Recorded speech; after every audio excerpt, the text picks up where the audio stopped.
तो दोस्तों आज का हमारा टॉपिक है लैंग्वेज एंड थॉट। आज हम लोग लैंग्वेज एंड थॉट के बारे में पढ़ेंगे, जो कि हर एक टीचिंग एग्ज़ाम में पूछा जाता है। तो सबसे पहले देखिए हमारे factor influencing language and thought, जो कारक हैं जो हमारी भाषा और विचार को प्रभावित करते हैं, वो मुख्यतः 3 प्रकार के होते हैं।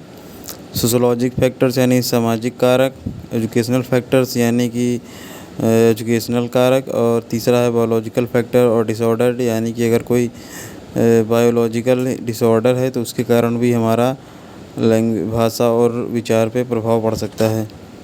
तो यहाँ पे हम लोग के 2 टर्म आते हैं, पहले उनको समझ लेते हैं। तो पहला हम लोग का है लैंग्वेज एक्विजिशन, दूसरा है लैंग्वेज लर्निंग। लैंग्वेज एक्विजिशन को कहा जाता है भाषा अधिग्रहण, और लैंग्वेज लर्निंग को कहा जाता है भाषा का अध्ययन। यानी कि लैंग्वेज एक्विजिशन जो है वह नेचुरल प्रोसेस है और कैन एक्वायर मल्टीपल लैंग्वेजेस।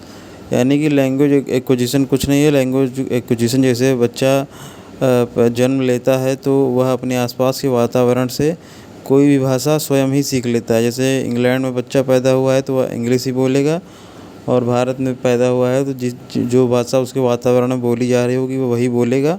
उस भाषा को वह एक्वायर कर लेता है, अधिग्रहण कर लेता है, तो उसे ही लैंग्वेज एक्विजिशन कहा जाता है।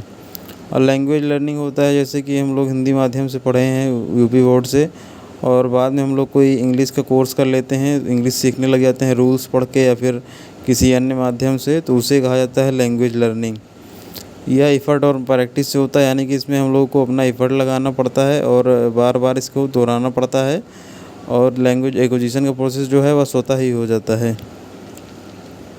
तो यह मुख्य अंतर है दोनों में। दोनों टर्म आप लोग याद रखिएगा। लैंग्वेज एक्विजिशन से कई बार पूछा जाता है क्वेश्चन।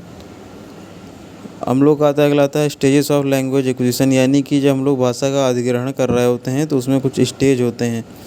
तो पहला होता है कूकना, यानी कि कूइंग, यानी कि कूकना। जब बच्चा 6 हफ्ते का हो जाता है तो वह कूकना शुरू कर देता है, मतलब कुछ ना कुछ आवाज़ें निकालना शुरू कर देता है। मतलब कूकना मतलब छोटी आवाज़ें। बैबलिंग दूसरा हम लोग का आता है, जो कि बच्चा 6 महीने में शुरू कर देता है, यानी कि जन्म से 6 महीने के बाद बच्चा बलबलाना शुरू कर देता है, यानी कुछ बलबलाएगा कुछ अपने मन में ही। तीसरा हम लोग का है 1 वर्ड स्टेज, यानी कि 1 साल के जब बच्चा होता है तो वह एक शब्द कुछ ना कुछ बोल लेता है, तो मम्मी बोलेगा, पापा बोलेगा, कुछ और सरल शब्द जो होता है वो बोल लेता है, केवल एक ही शब्द बोल पाता है।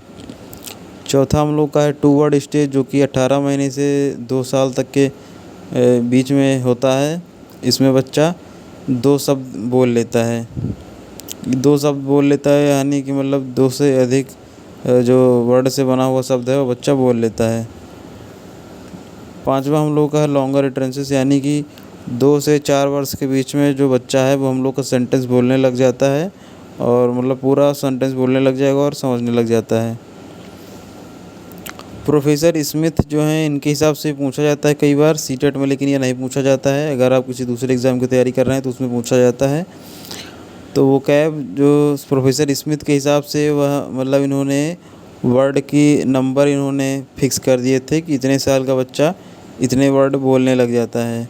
तो 1 साल का बच्चा इन्होंने कहा था कि केवल 3 ही शब्द बोल पाएगा।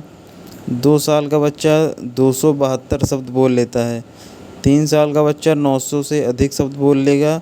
4 साल का बच्चा 1600 शब्द सब बोल लेता है, और 5 साल का बच्चा 2072 शब्द बोल लेता है। तो ये प्रोफेसर स्मिथ के अकॉर्डिंग, अगर प्रोफेसर स्मिथ के अकॉर्डिंग पूछा जाए तो इतने वर्ड वह बोल लेता है। अब यहाँ पे देख लेते हैं हमारे पियाजे और वाइगोस्की के जो विचार थे भाषा और विचार के बारे में, वह मुख्य क्या हैं। तो जैसे कि हम लोग जानते हैं पियाजे जो थे वो संरचनावादी थे, और वाइगोस्की के जो वो सोशोलॉजिस्ट थे, यानी कि मतलब समाजवादी थे। तो पियाजे के अनुसार थॉट्स प्रोसीड्स लैंग्वेज और डिटरमाइंस इट, यानी कि हमारे जो विचार हैं उन्हीं से भाषा का निर्माण होता है, मतलब भाषा को निर्धारित करते हैं हमारे विचार ही। Egocentric speech is of no use, यानी कि जो अहम केंद्रित स्पीच होती है उसको इन्होंने किसी काम का नहीं माना है, उसको कोई वैल्यू नहीं दी है। और तीसरा यहाँ पे तो cognitive development is independent of language, यानी कि जो बच्चे का विकास है उस भाषा का उसके ऊपर कोई प्रभाव नहीं पड़ता है।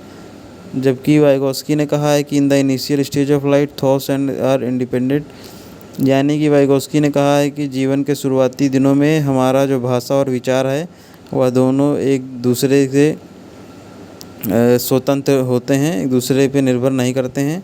जबकि पियाजे ने कहा था कि हमारे जो विचार हैं वही भाषा का निर्माण करते हैं। दूसरा हम लोग का पियाजे ने ईगो सेंट्रिक स्पीच, अहम केंद्रित स्पीच को कोई वैल्यू नहीं दी है, कहा है कि ये किसी काम का नहीं है। जबकि वाइगोस्की ने कहा है कि उसी ईगो सेंट्रिक स्पीच को इन्होंने प्राइवेट स्पीच कहा है और कहा है इसी के माध्यम से बच्चा खुद को रास्ता दिखाता है। प्राइवेट स्पीच यानी कि जो हम मन में बोलते हैं कि मुझे ये करना है, मुझे नहीं करना है, वो जो स्वयं को निर्देश देते हैं वही प्राइवेट स्पीच कहा है वाइगोस्की ने उसको। पियाजे ने कहा था कि भाषा का कोई प्रभाव नहीं पड़ता है हमारे विकास के ऊपर। जबकि वाइगोस्की ने कहा था कि लैंग्वेज जो है वह बहुत अधिक प्रभाव करता है हमारे विकास को, हमारे संज्ञानात्मक विकास को, कॉग्निटिव डेवलपमेंट को। स्किनर ने भी अपने थॉट दिए हैं लैंग्वेज एंड थॉट के ऊपर, तो यहाँ पर देख लेते हैं। Skinner argued that children learn language based on reinforcement principles by associating words with meaning, यानी कि स्किनर ने कहा है कि यदि बच्चे को हमें भाषा सिखानी है तो उसे बार बार रेनफोर्स देना रहेगा, शाबाशी देनी होगी, तो बच्चा आराम से सीख जाएगा। ही described it in his book verbal behaviour, तो स्किनर की बुक जो है वह वर्बल बिहेवियर नाम से इन्होंने लिखी है लैंग्वेज एंड थॉट के ऊपर। तो ये आप लोग याद रखिएगा, स्किनर की बुक भी कई बार पूछी जाती है। Acquire by imitation and reinforcement, तो ये स्किनर जो थे हम लोग के व्यवहारवादी थे, तो उन्होंने उसी हिसाब से भाषा के बारे में अपने विचार दिए हैं। जैसा कि व्यवहारवादी मानते हैं कि बच्चा रट के और रेनफोर्समेंट से सीख जाता है, तो वह बात इन्होंने भाषा के उपलक्ष्य में भी कही है। और सबसे मेन हम लोग के अब साइंटिस्ट आते हैं, जो सबसे मेन है लैंग्वेज एंड थॉट में, नोम चॉम्स्की। इनके ही ज़्यादा कर क्वेश्चन इन्हीं की थ्योरी से पूछे जाते हैं। तो इन्होंने कहा था कि children do not learn a new language but naturally acquire it through an इनेट language device, LAD, language acquisition device. तो नोम चॉम्स्की का मानना था कि जो बच्चा जन्म लेता है तो उसके मस्तिष्क में एक डिवाइस लगा होता है LAD नाम का, जिन्हें इन्होंने लैंग्वेज एक्विजिशन डिवाइस कहा है। ये डिवाइस काल्पनिक डिवाइस है, ऐसा कुछ लगा नहीं होता है, लेकिन उन्होंने कहा है। और LAD हम लोग का लेफ़्ट ब्रेन में होता है। ये जो डिवाइस है लेफ़्ट ब्रेन में होती है, हमारे बाएं मस्तिष्क में होती है, और यह शुरुआती 5 वर्षों में अधिक सक्रिय होती है। यानी कि अगर बच्चा जन्म से 5 वर्ष तक किसी भाषा को जिस वातावरण में रखा जाएगा वह वही भाषा सीख जाएगा, और अगर हम लोग इसके बाद बच्चे को दूसरे भाषा में रखेंगे तो सीख तो जाएगा, लेकिन उसमें उसे समय लगेगा और कठिनाई आएगी। Children are exposed to unlimited data and given data project finite grammar, यानी कि बच्चे को जिस वातावरण में रखा जाता है वहाँ सब लोग वही भाषा बोल रहे होते हैं, कोई अच्छा बोल रहा होता है, कोई ख़राब बोल रहा होता है, लेकिन जो डेटा होता है आसपास जो लैंग्वेज बोली जाती है वह अनलिमिटेड होता है, यानी कि सब लोग कुछ ना कुछ बात कर रहे होते हैं। तो और उन्हीं में से बच्चा अपने मन से कुछ एक ग्रामर्स का रूल बना लेता है अपने दिमाग में LAD की मदद से, और भाषा को एक्वायर कर लेता है। तो जैसा कि आप देख पा रहे हैं, हमारे दिमाग का राइट हिस्सा है जो कलरफुल है, इसमें हम लोगों की क्रिएटिविटी आती है। मैंने देखिए तो creativity, reasoning, risk taking, perception, imagination, comparison. और लेफ़्ट ब्रेन में हम लोगों का, जैसे कि आप लोग देख पा रहे हैं यहाँ पे, लॉजिकल, कंट्रोल, ऑर्डरली। तो लेफ़्ट ब्रेन में ही इन्होंने LAD की बात कही गई है। ये सब आप लोगों को नहीं रटना है, इसमें आपको केवल ये ध्यान रखना है कि LAD जो होता है हम लोग का वो लेफ़्ट ब्रेन में होता है, और राइट ब्रेन में मेनली जो हम लोग के काम आएगा वो है इमेजिनेशन, जजमेंट, परसेप्शन, रीजनिंग और क्रिएटिविटी। ये आपको केवल इतना याद रखना है। तो यहाँ पे कुछ टर्म्स आते हैं हम लोग के, तो चलिए इन टर्म्स के बारे में बात कर लेते हैं। तो सबसे पहले हम लोग का टर्म आता है universal grammar. Universal grammar is usually defined as system of mechanics and shared by all human languages considered to be innate. यानी कि यूनिवर्सल ग्रामर ये है कि मतलब सभी भाषाओं में कुछ ना कुछ एक सभी भाषाओं में कुछ एक कॉमन ग्रामर्स का सेट ऑफ रूल्स होता है, जिसकी मदद से हम लोग उस भाषा को समझ सकते हैं।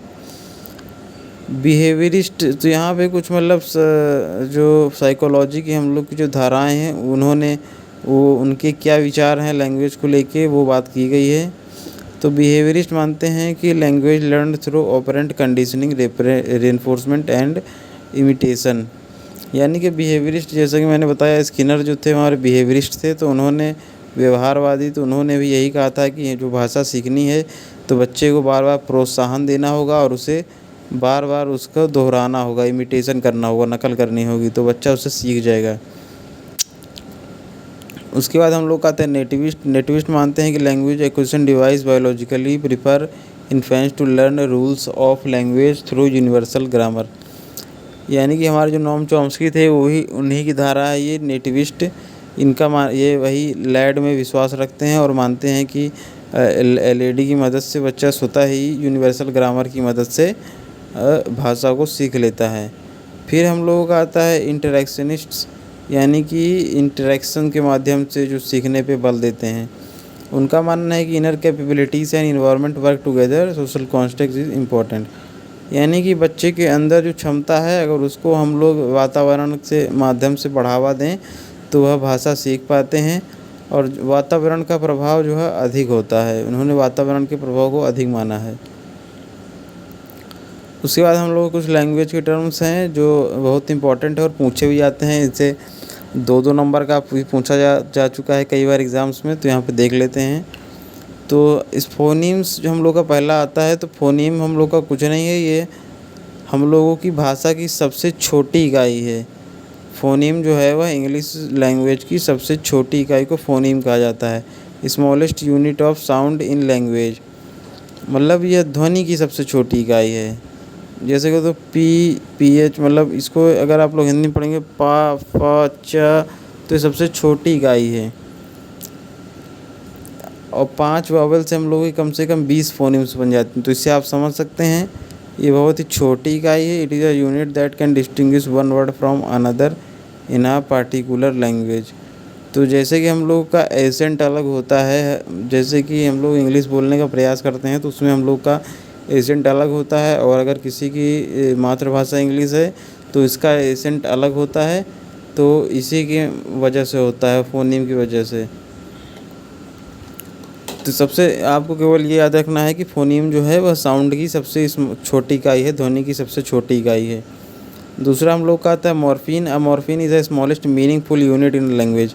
मॉर्फीन यानी कि हम लोग की मीनिंगफुल यूनिट कोई भी, यानी कि कोई भी जो वर्ड है हम लोग का जो शब्द है उसे मॉर्फीन कहा जाता है। जैसे कि यूजुअल एक वर्ड है तो ये भी मॉर्फीन है। मतलब कोई भी वर्ड, जैसे कि मॉर्फीन भी एक मॉर्फीन ही है, आप लोग समझिएगा मेरी बात को। इज़ द स्मॉलेस्ट, ये सब मतलब मीनिंगफुल कोई भी एक वर्ड हो तो उसे मॉर्फीन कहा जाता है। तीसरा आता है हम लोग का syntax. The system of rules for the structure of the sentence in a language is known as syntax. यानी कि जो हम लोगों का एक रूल होता है, जो इंग्लिश में हम लोग का ग्रामर्स के रूल होते हैं कि हिसाब से स्ट्रक्चर बनेगा, इस पहले आएगा कि ये पहले आएगा, उस सेट ऑफ रूल्स को ही सिंटेक्स कहा जाता है। यानी कि रूल्स का जो नियमों का जो एक सिस्टम बना हुआ है उसे ही सिंटेक्स कहा जाता है। चौथा हम लोगों का आता है semantics, study of meaning of word and phrase. यानी कि शब्द और वाक्य की जो हम लोग मीनिंग का अध्ययन करते हैं, उसके अर्थ का अध्ययन करते हैं, उसी को सीमेंटिक्स कहा जाता है। लेकिन सीमेंटिक्स में एक बात आप लोग याद रखिएगा कि सीमेंटिक्स में हम लोग जो है वो लिटरल मीनिंग की बात करते हैं, यानी कि जो लिटरल मीनिंग है उसकी बात करते हैं। प्रैग्मेटिक्स यानी प्रैक्टिकल यूज़ ऑफ लैंग्वेज, यानी कि जो, जैसा कि मैंने आपको बताया, सीमेंटिक्स में हम लोग जो वास्तविक मीनिंग है उसी के बारे में बात करते हैं, लेकिन प्रैग्मेटिक्स में जो हम लोग उसका यूज़ क्या है उसके बारे में बात करते हैं। जैसे कि हम लोग कई बार जैसे कोई चीज़ हम लोग को अच्छी लग रही है तो हम लोग कहेंगे यह अच्छा है, तो उसे कहेंगे practical use of language, pragmatics. और ये नहीं, अगर उसे कहेंगे सीमेंटिक्स। अगर कोई चीज़ वास्तव में अच्छी है और उसे अच्छा कह रहे हैं तो उसे सीमेंटिक्स कहा जाएगा। लेकिन अगर कोई चीज़ बुरी है, उसे हम लोग उसका उपहास उड़ाने के लिए उसे अच्छा कह रहे हैं तो उसे प्रैग्मेटिक्स कहा जाएगा। वो प्रैक्टिकल यूज़ ऑफ लैंग्वेज को समझने के लिए बना है। उसके बाद हम लोग का आता है छठा, linguistic determination is a concept that language and its structure limits determine human knowledge और thought as well as thought process. Lee Whorf, तो ली उर्फ जो थे उन्होंने यह कॉन्सेप्ट दिया था और उन्हीं की यह डेफिनेशन है कि लिंग्विस्टिक डिटर्मिनेशन वह ये है कॉन्सेप्ट है जिसमें इन्होंने कहा था कि हमारी जो भाषा है वह हमारे विचारों और हमारे ज्ञान को बाध्य कर देती है। यानी कि अगर हमारे भाषा में हमारे पास शब्द, हम लोग की डिक्शनरी में शब्द कम है तो हम लोगों का ज्ञान भी कम हो जाएगा, हम लोग का विचार भी कम हो जाएगा और हम लोग की जो सोचने की क्षमता है वह भी कम हो जाएगी। तो ये ली उर्फ ने कहा था और ये लिंग्विस्टिक डिटर्मिनेशन, इस कॉन्सेप्ट को इन्होंने नाम दिया था। तो दोस्तों हम लोग की क्लास आज इतनी ही ख़त्म हो चुकी है। अगले वीडियो में मिलेंगे आप किसी इम्पोर्टेंट चैप्टर के साथ।